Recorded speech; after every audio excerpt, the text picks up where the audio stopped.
that was probably the best scene. Like I said, I'm not even gonna get into the rest of the middle of the movie. Like, it was unnecessary. But that was a good scene. So let's just get into the death scenes, because it was basically back to back to back to back to back.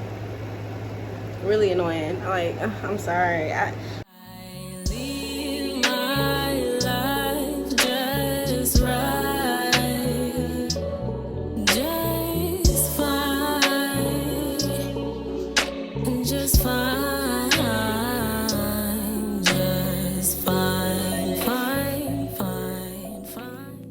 What's good, y'all? It's your girl Zandria Renee. I'm back with another movie review.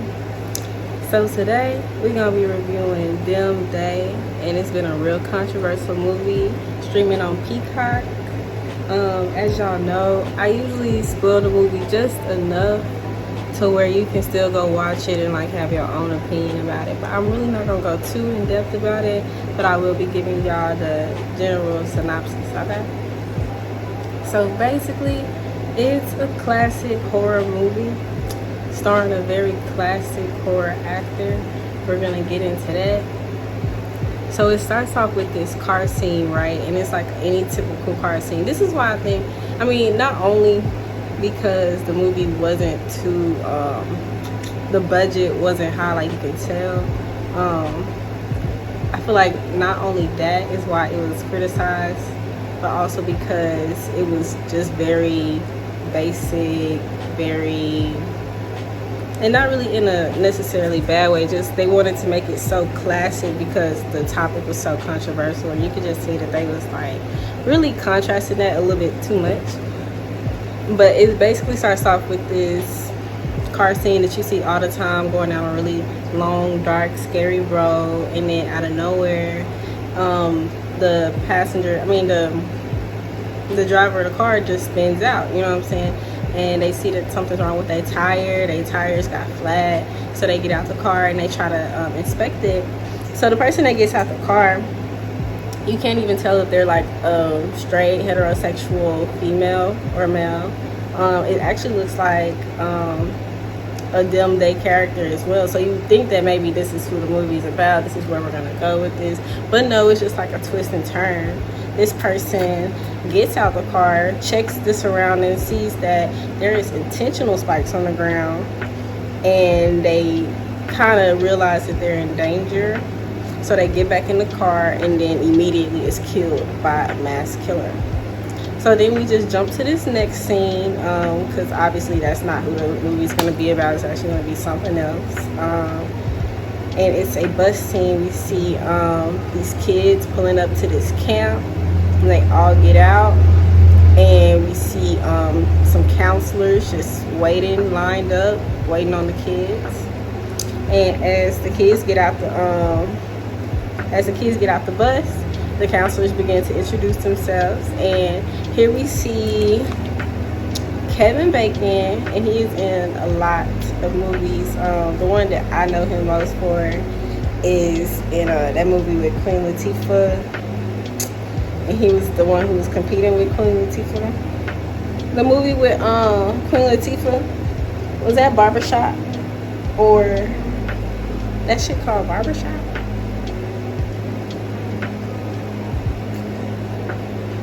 I feel like it's called Hair Salon or something. Yeah, I don't think it's called Hair Salon either. I don't know what that movie called. But basically, in that movie with Queen Latifah, Kevin Bacon was the one who was competing with her in the other hair salon. If you know what I'm talking about, that's Kevin Bacon. Okay, so he's the main character, but he's in a lot of movies, y'all. I don't mean to downsize him to just, one role, but that is the one that I know him the most in. Okay, so we have Kevin Bacon. He's the owner of the camp that all these kids are at. So Kevin Bacon is Mr. Whistler, and he's the owner of this camp that all the kids is at. Then we have Dr. Whistler, which is his wife, and she is the on-site therapist.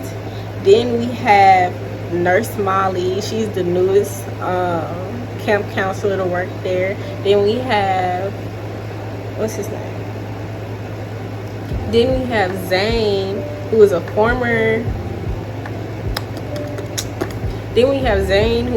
former camper, but now he is the athletics director, and then we have Sarah, who's the activities director, and she is Zayn's fiance. I can't talk right now.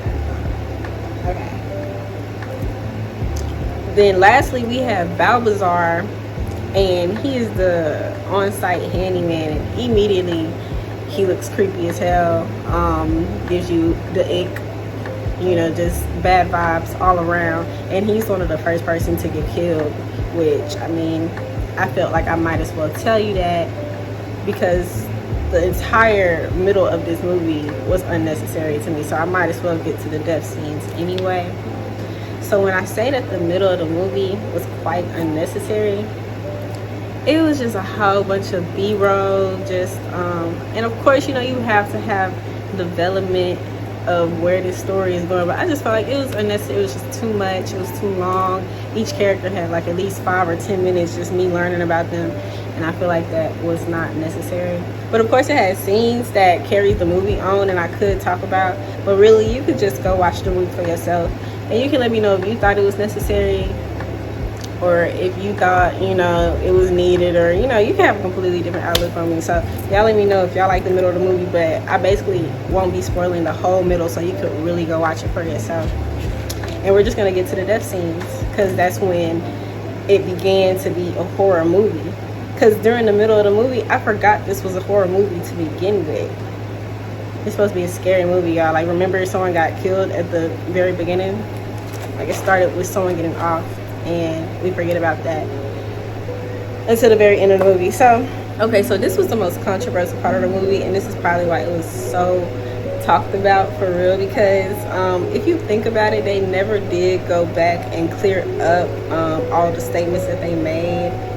There were some really harsh statements. Even when I was watching it, I'm like, damn, you know what I'm saying? So a lot of people was probably hurt by that. Their feelings were probably hurt, and they just went online to write their paragraphs and their opinions and stuff. But I mean, at the end of the day, it is a movie. But this is basically what she said to the main character, who is a they. This is what she said, and it was never cleared up, but it's okay. My feelings was hurt too, honestly. She says, "You will never be good enough. You will never be straight enough, man enough, or woman enough. You are nothing. You're not even a freak of nature. You're just nothing. It's almost like you're fake. Your family will never love you. You're just a scared, ugly, lonely little dyke." Quotation. That shit is terrible. That shit is hilarious. Best scene of the movie, honestly. That was probably the best scene of the whole movie. I'm not saying I agree with it in any sense, but come on, if you got any sense of humor, like, she fired that one up. Anyways, that was probably the best scene. Like I said, I'm not even gonna get into the rest of the middle of the movie. Like, it was unnecessary, but that was a good scene. So let's just get into the death scenes, because it was basically back to back to back to back to back.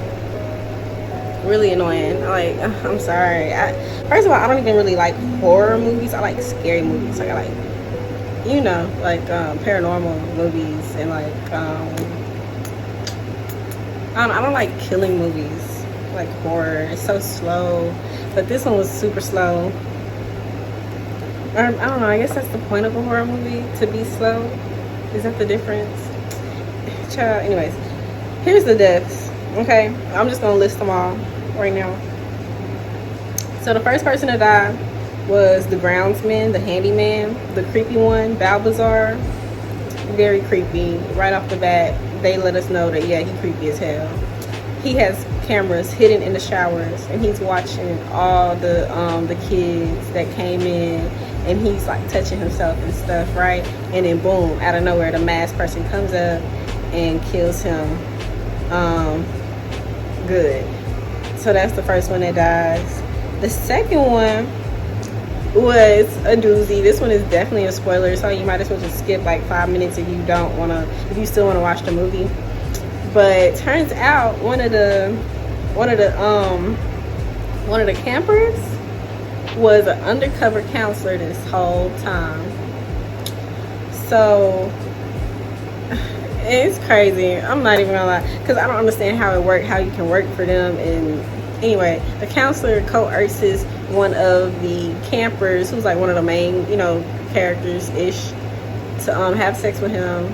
And then basically Kevin Bacon comes out of nowhere and it's like, gay, and he grabs him and he's like, you did this on purpose, you tricked me. He's like, yeah, of course. And then so this is really why the movie is also bad, which once again I just felt like it wasn't too necessary. I'm not even gonna lie.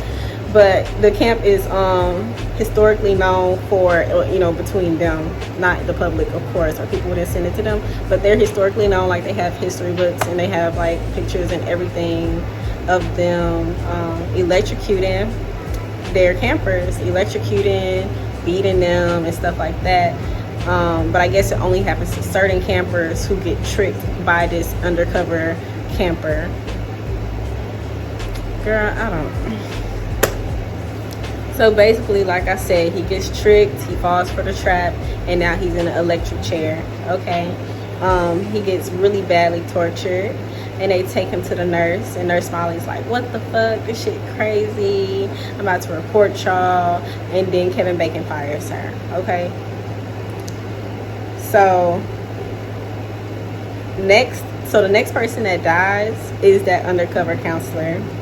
He was basically caught lacking, and he was grabbed, and then all of a sudden we see him in the same electric chair, and boom, he gets shocked to death by the masked person, just back to back to back to back killings. Okay, so the third people really, because they got killed at the same time, was those two fiancés that we met at the beginning.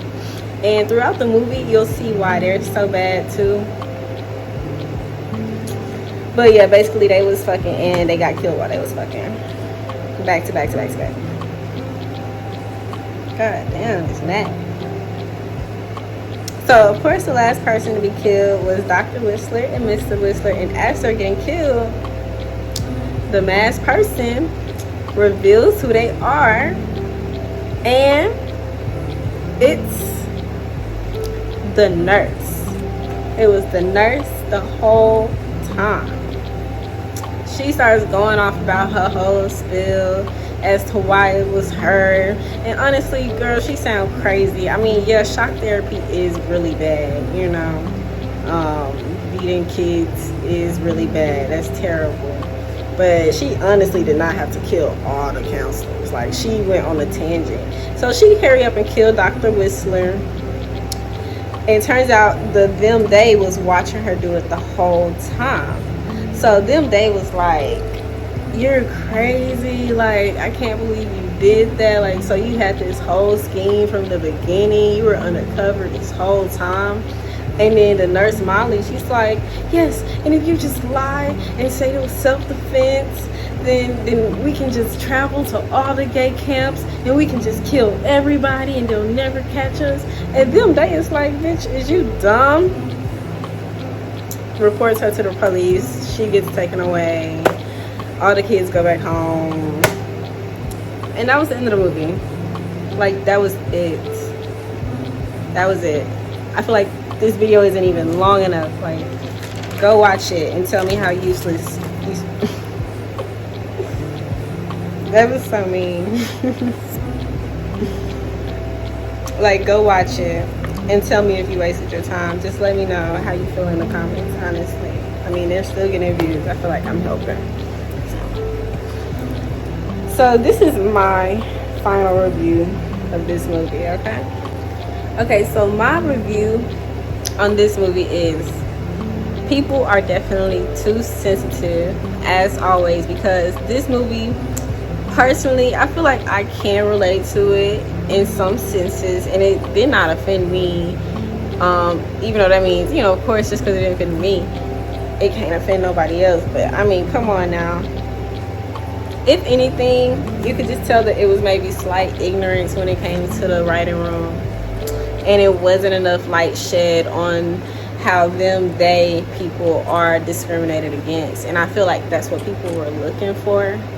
You know, when you hear a horror movie, you kind of want to hear like how, you know, they was really discriminated against and they overcame the battle. That's probably what a lot of people were expecting, but it was kind of just a horror movie with a they character, like just navigating through life, like, you know. But it's not like it was about being a they, which, I mean, in a sense could be good too. That's the whole point. You know, we're just trying to integrate the culture into everything. So maybe it was just a horror movie. You know what I'm saying? They just warming you up to what it's gonna be. You know, representation gonna be everywhere, and that's pretty much all it was. Because it wasn't like about they. It was just about the horror movie. But yeah, basically this was just a fun, goofy horror movie. I mean, it had a whole singing sequence with Pink, and I love Pink, but I personally love to get the party started. And once again, I just felt like it had a little bit too much character development. It was just a little unnecessary. But y'all go watch it and let me know what you think. If you enjoyed this review, please make sure you like, comment, and subscribe. Come back and check out this vibe. It's been Zandria Benet, and